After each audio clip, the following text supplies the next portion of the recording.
മക്കളെ, നമ്മൾ ഇന്ന് നോക്കാൻ പോകുന്നത് ദില്ലിമേം ഉനീന്തേം. ഇവിടെ ഉനീന്തേം എന്നതാണ് കേട്ടോ, തെറ്റിപ്പോയിട്ടുണ്ട്, അതുകൊണ്ടാണ് ഇങ്ങനെ മാറ്റിയത്. ദില്ലിമേം ഉനീന്തേം.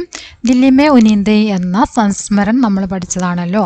അതിൻ്റെ ക്ലാസ് ചെയ്തിട്ടുണ്ടായിരുന്നു, 1 വേർഡ് ക്വസ്റ്റ്യൻ, അതുപോലെ തന്നെ നമ്മുടെ ടെക്സ്റ്റ് ബുക്ക് ആക്ടിവിറ്റി ഒക്കെ ചെയ്തതാണ്. അപ്പോൾ അതിലൊരു കമൻ്റ് ഉണ്ടായിരുന്നു, ഒരു കുട്ടി ഇങ്ങനെ ചോദിച്ചു, ഇമ്പോർട്ടൻ്റ് പോയിൻ്റ് ഒന്ന് വ്യക്തമായിട്ട് അത് മാത്രമായിട്ട് ഒന്ന് ചെയ്തു തരുമോ എന്ന് കമൻറ്റ് ചെയ്തിട്ടുണ്ടായിരുന്നു. അതിനനുസരിച്ചാണ് ഇന്ന് ക്ലാസ് എടുക്കുന്നത്. അതിന് മുമ്പ് മറ്റൊരു കുട്ടി സമ്മറി ഹിന്ദിയിൽ ചെയ്തു തരുമോ, ഞാൻ സമ്മറി പറയാറുണ്ട്, അത് ടെക്സ്റ്റ് ബുക്ക് തന്നെ വെച്ചിട്ട് ഇങ്ങനെ അതിന്ന് സമ്മറി ഇങ്ങനെ പറയാറാണ്, മലയാളത്തിൽ ഇങ്ങനെ പറയാറാണ് ചെയ്യുക. അപ്പോൾ അതൊന്ന് ഹിന്ദിയിൽ, അതിൻ്റെ ആ പറയുന്നതൊന്ന് ഹിന്ദിയിൽ ചെയ്തു തരാമോ എന്നൊരു കുട്ടി ചോദിച്ചിട്ടുണ്ടായിരുന്നു. അത് കുറച്ച് മുമ്പ് അത് ഞാൻ ചെയ്തിട്ടുണ്ടായിരുന്നില്ല. അപ്പോൾ 2 പേർക്ക് ഉപകാരപ്പെടുന്ന രീതിയിലാണ്, ഇമ്പോർട്ടൻ്റ് പോയിൻ്റ് തന്നെയാണിത്, ഇമ്പോർട്ടൻ്റ് പോയിൻ്റ് സമ്മറി രണ്ടും കൂടെ നമ്മൾ ചെയ്തതാണ്. അപ്പോൾ നമുക്ക് നോക്കാം. ദില്ലി മേം ഉനീന്തേം ഏക് സംസ്മരൺ ഹെ. ദില്ലി മേ ഉനീന്തേം എന്നത് ഒരു സംസ്മരണമാണ്, ഒരു ഓർമ്മക്കുറിപ്പാണ് അല്ലേ.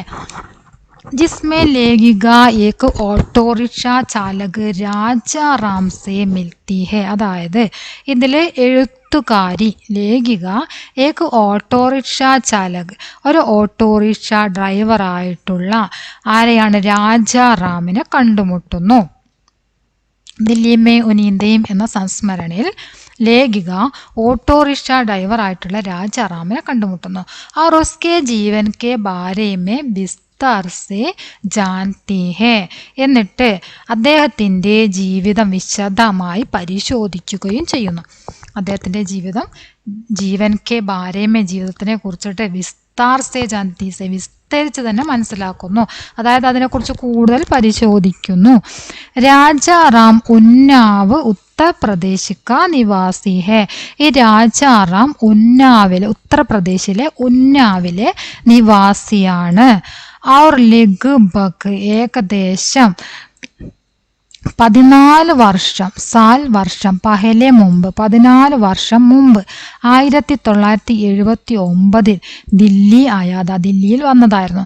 അപ്പം നമ്മുടെ കഥാപാത്രമായിട്ടുള്ള രാജാറാം എവിടുത്തെ നിവാസിയായിരുന്നു, ഉത്തർപ്രദേശിലെ ഉന്നാവിലെ നിവാസിയായിരുന്നു, അവിടുത്തെ താമസക്കാരനായിരുന്നു.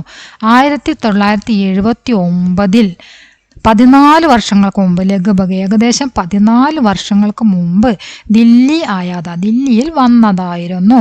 उसने अपने गांव में गरीबी और भुखमरी के कारण दिल्ली आने का फैसला किया. അപ്പം എന്തുകൊണ്ടാണ് അദ്ദേഹം ദില്ലിയിലേക്ക് വരാൻ തീരുമാനിച്ചത് എന്ന ചോദ്യത്തിൻ്റെ ഉത്തരം നമുക്ക് ഇവിടുന്ന് കിട്ടും.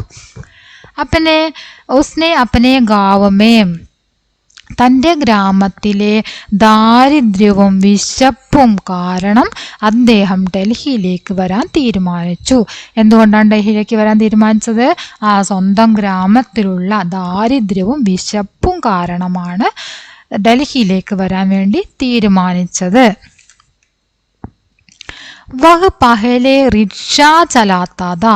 അയാൾ ആദ്യം ചെയ്ത ജോലി, ഇവിടെ ഡൽഹിയിൽ എത്തിയതിനു ശേഷം ആദ്യം ചെയ്ത ജോലി എന്ന് പറയുന്നത് റിക്ഷ ചലാത്ത, റിക്ഷ വലിക്കുക, അതങ്ങനെ വലിച്ചു കൊണ്ടുപോകുന്ന, സൈക്കിൾ റിക്ഷയാണ്, സൈക്കിൾ റിക്ഷ. അപ്പോൾ ആ റിക്ഷ വലിക്കണം, അതങ്ങനെ, അപ്പോൾ അത് വലിച്ചു കൊണ്ടുപോകുന്ന ജോലിയാണ് ആദ്യം ചെയ്തിരുന്നത്. ഫിർ ഏക് ദയാലു और अमीर व्यक्ति ने उससे यह ऑटो रिक्शा चलाने के लिए दे दिया.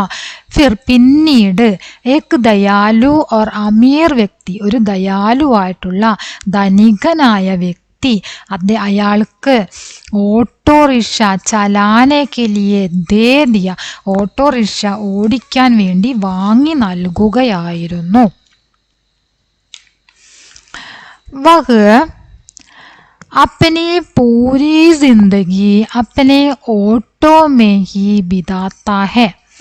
അയാൾ തൻ്റെ പൂരി ജിന്ദഗി, ജിന്ദഗി പറഞ്ഞ ജീവിതം, ജീവിതം മുഴുവൻ, അയാളുടെ ജീവിതം അപ്പനെ ഓട്ടോ മെഹി, സ്വന്തം ഓട്ടോറിക്ഷയിൽ തന്നെ, ഹി പറഞ്ഞ തന്നെ, ബിദാത്താഹെ, അയാൾ അയാളുടെ അദ്ദേഹം ഡൽഹിയിലേക്ക് വരാനുണ്ടായ കാരണം നേരത്തെ പറഞ്ഞു, ദാരിദ്ര്യവും വിശപ്പും കാരണമാണെന്ന്. അദ്ദേഹം ആദ്യം ഓടിച്ചിരുന്നത് റിക്ഷയായിരുന്നു എന്ന് പറഞ്ഞു. പിന്നീട് ദയാലുവും ധനികനുമായ ഒരു വ്യക്തിയാണ് അയാൾക്ക് ആ ഓട്ടോറിക്ഷ നൽകിയത്. അങ്ങനെ അയാൾ ജീവിതകാലം മുഴുവൻ ഓട്ടോയിൽ ചിലവഴിക്കുകയാണ്. ഓട്ടോയാണ് അയാളുടെ വീട്. ഓട്ടോ ഹി ഉസ്കാ ഘർ ഹെ. എന്താണ്? ഓട്ടോയാണ്, ഓട്ടോ ഹി ഉസ്കാ ഘർ ഹെ. ഓട്ടോയാണ് അയാളുടെ വീട്. അയാൾ ജീവിതം മുഴുവൻ എവിടെയാണ് ചിലവഴിക്കുന്നത്? അപ്പനെ ഓട്ടോമേ, സ്വന്തം ഓട്ടോയിൽ ചിലവഴിക്കുന്നു. ഓട്ടോ ഹി ഉസ്കാ ഘർ ഹെ. ഓട്ടോറിക്ഷ തന്നെയാണ് അയാളുടെ വീട്. വഹ് ഉസി മേം പീച്ചെ കി സീറ്റ് പർ സോത്താ ഹെ.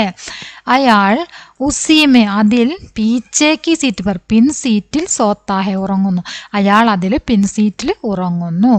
അവർ അപ്പനാ സാരാ സാമാൻ, ഉറങ്ങുക മാത്രമല്ല, അപ്പനാ സാരാ സാമാൻ അയാളുടെ അപ്പനാ സ്വന്തമായിട്ടുള്ള സാരാ സാമാൻ എല്ലാ സാധനങ്ങളും എന്ന് പറയുന്നതാണ് ബ്രാക്കറ്റിലിട്ടത്. എന്തൊക്കെ സാധനങ്ങളാണെന്ന്? കപ്പടെ, പാനി ക ബർത്തൻ, ഗാന ആദിലെ. അപ്പം നിങ്ങൾക്ക് അപ്പനാ സാരാ സാമാൻ, കപ്പടെ, പാനി ക ബർത്തൻ, ഗാന ആദി അങ്ങനെ കൊടുക്കട്ടോ, മുതലായവ. അല്ലെങ്കിൽ ഇങ്ങനെ ബ്രാക്കറ്റിലിടാൻ മനസ്സിലാൻ വേണ്ടി ബ്രാക്കറ്റിലിട്ടതാണ്. ഏക് ഡിബ്ബേ മേ രഖ്താ ഹെ. അതെല്ലാം എന്ത് ചെയ്യുന്നു? ഒരു പെട്ടിയിലാക്കി വെക്കുന്നു. വഹ് സാർവജനിക് ശൗചാലയ് और सड़कों के किनारे लगे नालों का इस्तेमाल करते हैं. ഇസ്തേമാൽ പറഞ്ഞാൽ ഉപയോഗിക്കുക, കിനാരെ പറഞ്ഞാൽ സൈഡിലുള്ള, സടക്ക് പറഞ്ഞ റോഡ്, ശൗചാലയം നിങ്ങൾക്കറിയാം, ശൗചാലയം. അപ്പം നമുക്ക് നോക്കാം. അയാൾ പൊതു ടോയ്ലറ്റ്, ശൗചാലയം പറഞ്ഞാൽ ടോയ്ലറ്റ്, ശൗചാലയം. അപ്പം എന്താണ്? സാർവജനിക ശൗചാലയം പറഞ്ഞാൽ പൊതു ടോയ്ലറ്റ് ഉപയോഗിക്കുന്നു. അയാൾ പൊതു ടോയ്ലറ്റാണ് ഉപയോഗിക്കുന്നത്. അതുപോലെ തന്നെ റോഡരികിലുള്ള പൈപ്പാണ് അയാൾ കുളിക്കാൻ വേണ്ടി ഉപയോഗിക്കുന്നത്. എന്താണ്? റോഡരികിലുള്ള പൈപ്പ് അതിനു വേണ്ടി ഉപയോഗിക്കുന്നു. നമുക്ക് ജീവിതത്തിൽ ഏറ്റവും കൂടുതൽ അത്യാവശ്യമായിട്ട് വരുന്നതെന്ന് പറയുന്നത് വെള്ളം അല്ലേ? വെള്ളം നമുക്ക് എല്ലാത്തിനും ആവശ്യമാണ്. കുളിക്കണം, മറ്റു കാര്യങ്ങൾക്ക് എല്ലാത്തിനും നമുക്ക് ഭക്ഷണം പാകം ചെയ്യൽ മുതൽ എല്ലാ കാര്യങ്ങൾക്കും നമുക്ക് വെള്ളം ആവശ്യമാണ്. അപ്പോൾ ഈ ഓട്ടോ ഡ്രൈവറായിട്ടുള്ള രാജാറാം വെള്ളം എടുക്കുന്നത് എവിടെ നിന്നാണ്? കുളിക്കുന്നതുമൊക്കെ എവിടെ നിന്നാണ്? റോഡരികിൽ പൈപ്പ് ഉണ്ടാവുമല്ലോ, ആ പൈപ്പിൽ നിന്നാണ് അങ്ങനെയുള്ള കാര്യങ്ങളൊക്കെ ചെയ്യുന്നത്. പിന്നെ ശൗചാലയത്തിൻ്റെ ആവശ്യത്തിനാണെങ്കിൽ പൊതു ശൗചാലയമാണ് ഉപയോഗിക്കുന്നത്. സ്വന്തമായിട്ട് അയാൾക്കൊന്നുമില്ല, ഒരു ഓട്ടോറിക്ഷ മാത്രമാണ്, അതാണ് വീട്. രാജാറാം കോ ലഗാതാർ ഗാൻസി ആത്തി ഹേ. രാജാറാമിന് ലഗാതാർ പറഞ്ഞ തുടർച്ചയായിട്ട്, രാജാറാമിന് തുടർച്ചയായിട്ട് ഗാൻസി ഉണ്ട്. ഗാൻസി പറഞ്ഞ ചുമ, അയാൾക്ക് തുടർച്ചയായിട്ടൊരു ചുമയും കൂടെ ഉണ്ട്. ജിസേ വഹ് പ്രദൂഷൺ കെ കാരൺ ബതാത്താ ഹെ. അതിനെ വഹ് അയാൾ പ്രദൂഷൺ കെ കാരൺ ബതാത്താ ഹെ. പ്രദൂഷണം കാരണമാണ് എന്ന് പറയുന്നുണ്ട്. പുക കാരണമാണ്, റോട്ടിലല്ലേ എപ്പോഴും റോട്ടിൽ ഓടുകയാണ് വണ്ടിയായിട്ട്, അപ്പോൾ ആ പുകയും ആ പ്രദൂഷണ മലിനീകരണം കാരണമാണ് എന്ന് പറയുന്നുണ്ട്. ലേക്കിൻ അസൽ മേ യഹ് ഉസ്കി ഖരാബ് സ്വാസ്ഥ്യസ്ഥിതി കാ സങ്കേത് ഹെ. പക്ഷേ യഥാർത്ഥത്തിൽ അത് മലിനീകരണം കൊണ്ട് മാത്രം ഒന്നുമല്ല. പിന്നെ എന്താണ്? അസൽ മേ യഥാർത്ഥത്തിൽ യഹ് ഉസ്കി ഖരാബ് സ്വാസ്ഥ്യസ്ഥിതി, മോശമായ ആരോഗ്യ അവസ്ഥ, അയാളുടെ മോശമായ ആരോഗ്യസ്ഥിതിയുടെ സൂചനയാണ്. അയാൾക്ക് ആരോഗ്യം ശരിയല്ല, വളരെയധികം ക്ഷീണിതനാണ് എന്നതിൻ്റെ സൂചനയാണ് അയാളുടെ ആ ചുമ എന്നതിൻ്റെ അടയാളമാണത് എന്നാണ് പറയുന്നത്. जब लेखिका उससे पूछती है कि उसके लिए अच्छा दिन क्या होता है. ലേഖിക എപ്പോഴാണോ അയാളോട് ഏതാണ് നല്ല ദിവസം, അച്ഛാ ദിൻ, നിങ്ങൾക്ക് ഏറ്റവും നല്ല ദിവസം ഏതാണ് എന്ന് ചോദിക്കുന്നത് എങ്കിൽ, വഹ് കാത്താ ഹെ, അയാൾ പറയുന്നു, കി എന്തെന്നാൽ, ദോ വക്ത് കി റോട്ടി മിൽ ജായേ ഗനീമത്ത് ഹേ. 2 നേരത്തെ ഭക്ഷണം ലഭിക്കുകയാണെങ്കിൽ അത് തന്നെ ഏറ്റവും വലിയ സന്തോഷം എന്ന് അയാൾ പറയുന്നു.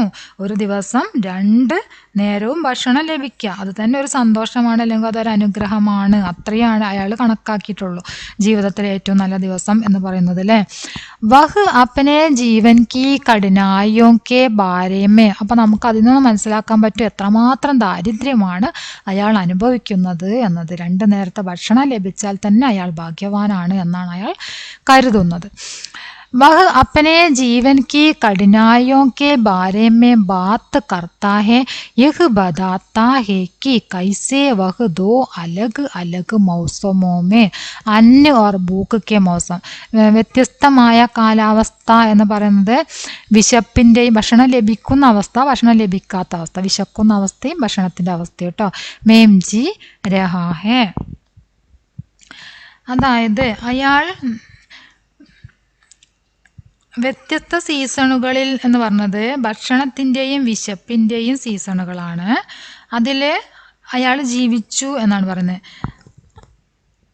ഒന്നുകൂടെ നോക്കാം. വഹ് അപ്പനെ ജീവൻ കി കഠിനായിയോ കെ ബാരേമേ ബാത്ത് കർത്താ ഹെ. അയാളുടെ ജീവിതത്തിൻ്റെ സ്വന്തം ജീവിതത്തിലെ കഠിനായും പ്രയാസങ്ങൾ, ബുദ്ധിമുട്ടുകളെ കുറിച്ച് ബാത്ത് കർത്തായ സംസാരിക്കുന്നു. പ്രയാസങ്ങൾ, ജീവിതത്തിലുണ്ടായ ബുദ്ധിമുട്ടുകളൊക്കെ സംസാരിക്കുന്നു. യഹ് ബദാത്തേയി ഇത് പറയുന്നു. എന്തെന്നാൽ കൈസേ വഹദോ അലഗ് അലഗ് മൗസമോമേ അന്ന് ഓർ ഭൂക്ക് കെ മൗസമോമേ ജി രഹാ ഹെ. വിശപ്പിൻ്റെയും അതുപോലെ തന്നെ ഭക്ഷണത്തിൻ്റെയും, ഭക്ഷണം ലഭിക്കുന്നതും വിശന്നിരിക്കുന്നതുമായിട്ടുള്ള 2 സീസൺ, ആ 2 സീസണിലും താൻ എങ്ങനെ ജീവിക്കുന്നു എന്ന കാര്യം കൂടെ അയാൾ പറയുന്നു. उसके कथन से उसकी गरीबी दकान और कठोर जीवन की झलक मिलती है. उसके कथन से അയാളുടെ അഭിപ്രായത്തിൽ നിന്ന്, ഉസ്കി ഗരീബി അയാളുടെ ദാരിദ്ര്യം, ദക്കാൻ ക്ഷീണം, और കഠോർ ജീവൻ കി ജലക്ക് മിൽത്തി ഹെ കഠോരമായിട്ടുള്ള കഠിനമായിട്ടുള്ള ജീവിതത്തിൻ്റെ ഒരു ജലക്ക് പറഞ്ഞ തിളക്കം, അതെ അയാളുടെ ജീവിതത്തിൻ്റെ ഒരു തിളക്കമാണ് നമുക്കിവിടെ കാണാൻ സാധിക്കുന്നത്. അയാളുടെ ബുദ്ധിമുട്ടുകളുടെയും അതുപോലെ തന്നെ